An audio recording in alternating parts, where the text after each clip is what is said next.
Okay, in the 1960s, it became fashionable to move to Spain, like in EastEnders. If you ever watched EastEnders, gangsters always move to Spain.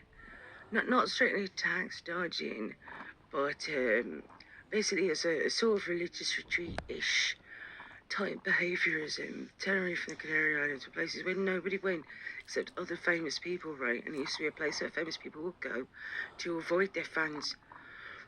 Right, so anyway, it got to be an issue like one of those famous people problems. Whereas so and so, oh, I just had to call out to the Canary Islands of Tenerife, right? Magaluf,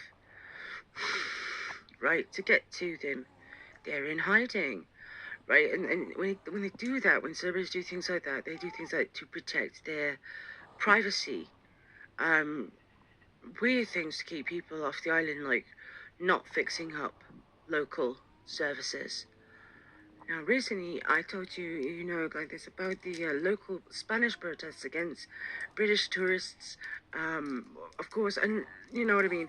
Perhaps luckily or unluckily, I never was part of the horde following the horde down to Greece mentioned in a Blur song in the 90s. I never was one of those people. I never really had enough money to just casually, you know what I mean, mooch off to an island like this. Do this business right now, it's business right now. But basically, the Energy Festival was a smaller festival. I bet there were a dozen festivals in town nearer to police services and ambulances that could have gone. The staff who work there, they tend to do things like live at the nightclub, and if it's a high nightclub ratio town, most of the staff are asleep all day.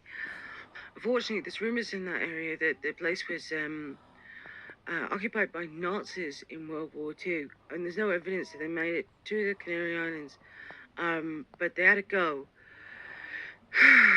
Basically, if what it is one of the locals had decided they don't like Jay Slater, it would be very difficult to prove that they hadn't shoved him off the cliff, right?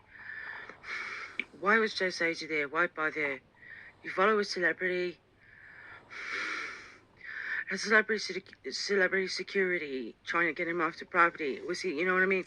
Was he a prowler? Was he a stalker? What was he doing there in the middle of creepy nowhere anyway?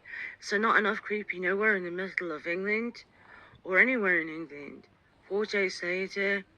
It's a horrible little town if you look, and it looks like, you know what I mean. It's a cliff to anything like this, and not many provisions.